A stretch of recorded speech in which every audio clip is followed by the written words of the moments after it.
நடப்பு அரசியல் போக்கு உங்க கருத்து? மியூச்சுவல் மிஸ்ட்ரஸ்ட், பரஸ்பர நம்பிக்கையின்மை அதிமுக எடப்பாடி பழனிசாமிக்கும் பாஜக டெல்லி தலைமைக்கும், குறிப்பாக பாஜக மாநில தலைவராக பாஜகவை தாமரை இரட்டை இலக்க வாக்கில் 11.4% வாக்கில் கொண்டு வந்துள்ள அண்ணாமலைக்கும் தெளிவாக இருக்கிறது. குறிப்பாக அண்ணாமலை இன்று டெல்லி சென்றிருப்பதின் நோக்கமே a dead leader cannot lead a party.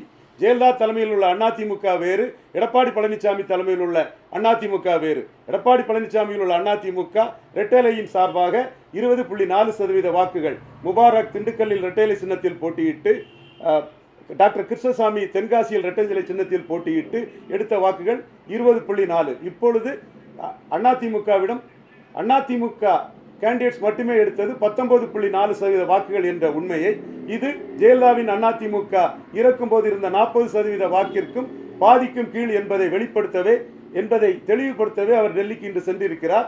அந்த வகையில் பாஜகவின் மாநில தலைவரின் இன்னொரு கருத்து என்னவென்றால், விக்கிரவாண்டி ஈரோடு கிழக்கு இடைத்தேர்தல்களில் அதிமுக நிற்காதது அதனுடைய பலம் குறைந்திருக்கிறது என்பதையும் அவர் தெளிவுபடுத்தியிருக்கிறார். அதே வேளையில் என்டிஏ ஈரோடு கிழக்கிலும் வேட்பாளரை நிறுத்தவில்லை என்பதும் குறிப்பிடத்தக்கது. அதையும் மீறி அவர் தனது பேட்டியிலேயே தெள்ள தெளிவாக விக்கிரவாண்டி ஈரோடு கிழக்கில் எடப்பாடி நிற்காதது அதிமுக பலத்தை குறைத்திருக்கிறது என்பதை ரவீந்திரன் குறிப்பிட்டார் என்பதும் குறிப்பிடத்தக்கது. திரு ரவீந்திரன், நீங்க வந்து எதிர்வினையிலிருந்து நீங்க தொடங்குறீங்க. அண்ணாமலை இன்னைக்கு போல கிளம்பி போறதுன்றது வந்து ஒரு எதிர்வினை, அடுத்த வினை.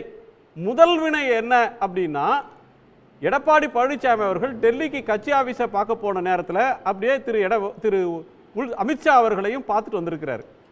அவர் என்டிஏ கூட்டணி ஆட்சின்னு அவர் அறிவிச்சிருக்கிறாரு. ஏறத்தாழ கூட்டணிக்கு தயாராகிற மனநிலையில் ஏடிஎம்கே இருக்கு, இரும்பு மனிதர்னு ஆர்பி உதயகுமார் சொல்றார்.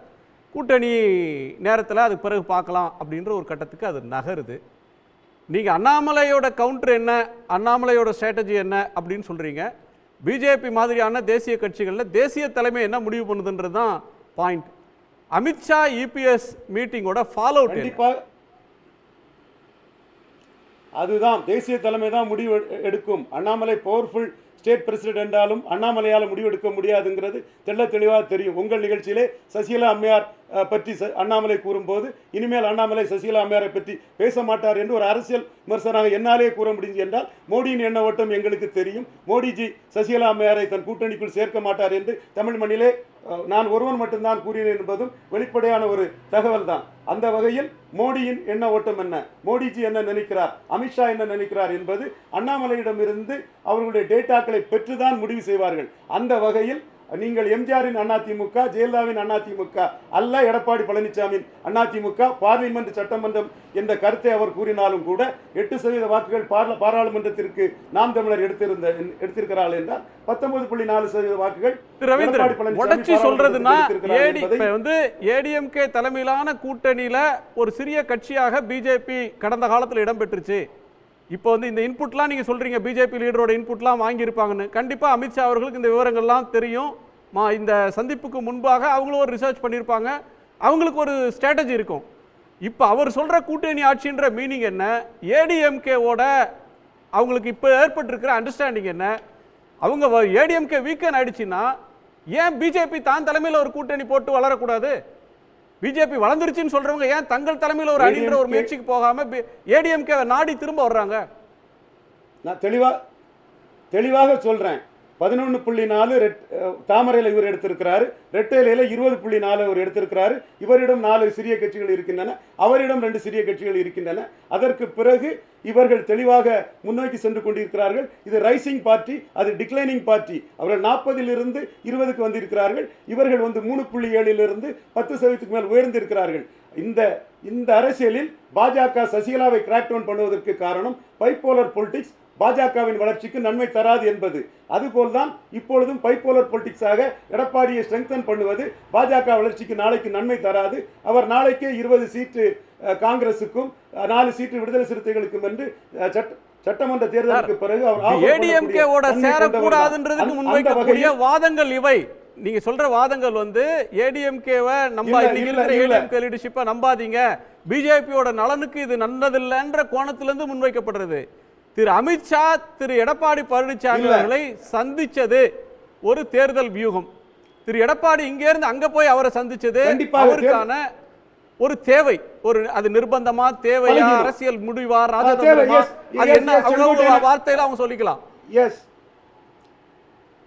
செங்கோட்டையனை பயன்படுத்தி அதிமுக பிளவுபடுத்தி விடுவார்கள் பாஜக என்பும் போது பாஜகவை ஆயுதமாக பயன்படுத்தி தானே நீங்கள் செங்கோட்டையனை முன்னிறுத்தி பிளவுபடுத்துவீர்கள். நானே பாஜகவிடம் சென்று சேர்ந்து விட்டால் என்ன செய்வீர்கள் என்று செங்கோட்டையனுக்கு மூவ அவுட்வீட் பண்ணது என்பதும் அமித்ஷாவுக்கு மிக நன்றாக தெரியும். இதுல என்னன்னா 2024 12 சீட்டு அண்ணாமலை கேட்டாரு, இவர் 6 சீட்டு தான் தர முடியும்னாரு. அதனால தான் அது பிரேக் ஆச்சு. அதற்கு பிறகு நகர்ப்புற உள்ளாட்சி தேர்தலில் முன்பே 2% இடங்கள் தான் தர முடியும் என்று எடப்பாடி பழனிசாமி கூறினார். 5% குறைந்து நாம் வாங்க வேண்டாம், 200 தமிழகம் முழுவதும் உள்ளாட்சி தேர்தலில் கேண்டிடேட் போட முடியாமல் என்றைக்கு நாம் பாஜக வளர்க்க முடியும் என்று அண்ணாமலைக்கு எடப்பாடி பழனிசாமி பணித்ததின் விளைவாக அவர் தனித்து நின்று 3வது வந்தார். 3வது பாஜக தான் வருவார் என்பதை நாமே கூறியிருந்தோம். அதை அண்ணாமலை நிரூபித்து காட்டினார். இப்பொழுது சட்டமன்ற தேர்தல் அப்படின்னு வரும்போது ஓட்டிங் பேட்டர்னே வேறையா இருக்கும் சார். நாடாளுமன்ற தேர்தலில் எதிரொலிச்சது மாதிரியே 10% வாக்குப்பதிவு இருக்காது. பாயிண்ட் நீங்க ஒரு முக்கியமான ஒரு கருத்தை சொல்றீங்க. செங்கோட்டையனை வைத்து அதிமுகவை பிளவுபடுத்த பாக்குறீங்களா பிஜேபி? இதோ பாருங்க, நானே உங்கள்ட்ட அனுசரிச்சுக்கிறேன் அப்படின்னு அவர் வராருன்னு வச்சுக்கிறீங்க. அப்படி சொல்றீங்க, காம்ப்ரமைஸ்க்கு வராருன்றீங்க. எஸ், இதுல பாராளுமன்றம் சட்டமன்றம் எல்லாம் ஒரு ஒப்பீனியன். நான் அந்த ஒப்பீனியன் மாறுபடுறேன். ஹரியானாவில் டிஸ்ப்ரூவ் பண்ணியிருக்கிறாங்க, தென் மகாராஷ்டிரா டிஸ்ப்ரூவ் பண்ணிருக்காங்க. சரிங்க, ஜெயலலிதா அம்மையார் இருந்த போது ஹரியானால மகாராஷ்டிரால பிஜேபி ஒரு பிரைமரி ஃபோர்ஸ் சார், ஆட்சியில் இருந்த கட்சி. தமிழ்நாட்டில் அப்படியான ஒரு பிரைமரி ஃபோர்ஸா? தமிழ்நாட்டில் ஏடிஎம்கே தானே பிரைமரி ஃபோர்ஸ் ஃபார் அப்போசிஷன். அதைத்தான் சொல்றேன். இல்ல விளவங்கோடுல இடைத்தேர்தலில் நாம் தமிழர் சீமான் 3வது இடம் வர்றாரு, அதிமுக 4வது போகுது. இதே விளவங்கோட வச்சு சொல்ல முடியுமா சார்? நாம் தமிழர் கட்சியை விட அதிமுக சின்ன கட்சின்னு சொல்லுவீங்களா? சொல்லலாம். இல்ல, நாம் தமிழர் 8% உள்ள கட்சி, இடைத்தேர்தலில் தைரியமா நிற்கக்கூடிய கட்சி. எடப்பாடி இடைத்தேர்தல் நிற்காம ஓடின கட்சின்னு சொல்லலாம். அப்படி இடைத்தேர்தல் நிற்காம தினகரன் கமலஹாசனும் போனதுனாலதான் சீமான் வளர்ந்திருக்கிறாருங்கிறது பிஎம்ஓக்கு ரிப்போர்ட் ஆயிருக்குது. எடப்பாடியும் பலகீனப்பட்டிருக்காரு, சீமான் களத்துக்குள்ளனால வளர்ந்திருக்கிறாருங்கிறது அண்ணாமலையை வெளிப்படையா சொல்றாரு. சோ இந்த மியூச்சுவல் மிஸ்ட்ரஸ்ட், பரஸ்பர நம்பிக்கையின்மை, பலம் தொடர்பாக, சீட்டு தொடர்பாக உள்ள பிரச்சனை அதிமுகவுக்கும் பாஜகவும் இருக்கிறது. கூட்டணி வரும், ஆனால் என்ன டேர்ம்ஸ்ல, எந்த அளவுலங்கிறது தான் பிரச்சனை. Dead leader cannot lead a party. Jayalalithaa AIADMK நடத்தல, எடப்பாடி நடத்தக்கூடிய அதிமுக. புதுச்சேரியில அதிமுக முத ஆட்சிக்கு வந்த இடத்துல 4வது பேர் இருக்குது. நீங்க பார்லிமெண்ட்னா அது இண்டி கூட்டணிக்கும் என்டிஏக்கும் சரி. சீமானோட கீழே ஏன் புதுச்சேரியில் போனீங்க?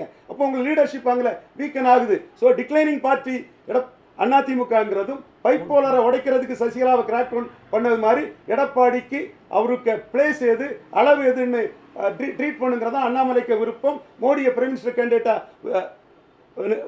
ப்ரொமோட் பண்ணின ஆர்எஸ்எஸ் தலைவரின் விருப்பம். அதுதான் அங்கே ஓடிட்டு இருக்குது. இதை புரிஞ்சதுனால தான் என் நண்பர் தமிழ்மணி அழகாக கூறினார், வக்ஃப் போர்டு விஷயத்தில் தன்னோட நிலைப்பாட்டை எடப்பாடி காட்டுறாரு. கூட்டணி வரலன்னு சொல்றாரு. எஸ், கூட்டணி வரல. ஏன் வரலன்னா டான்ஸ் எப்படிங்கிறத தான் வரல. இது பொறுத்திருந்து பார்ப்போம். யாரோட வில் பவர் பெருசு, யார் இதா நிற்கிறாங்க, பிஎம்ஓவை யார் இன்ஃப்ளூயன்ஸ் பண்ணி சாதிச்சது மாதிரி. அதாவது பிஎம்ஓ மட்டுமே முடிவெடுக்குதா இல்ல ஆர்எஸ்எஸ் அதுல முடிவெடுக்கிறதா? பார்லிமெண்ட்டுக்கு முன்பு ஒரு என்ன ஸ்டாண்ட் இருந்தது, பார்லிமெண்ட் எலெக்ஷனுக்கு பிறகு அந்த ஈக்குவேஷன் வித்தின் தி பிஜேபி என்ன மாறி இருக்குன்றது தேசிய அளவில் ஒரு பேசு பொருளா இருக்கு. இப்ப சொல்றது பிஜேபிக்குள்ளே ஏடிஎம்கேவோட சேரலாமா கூடாதா அப்படின்னு ஒரு இன்னொரு ஒப்பீனியன் இருக்குன்றீங்க. உடனுக்குடன் செய்திகளை தெரிந்து கொள்ள சன் நியூஸ் பெல் ஐகானை கிளிக் பண்ணுங்க.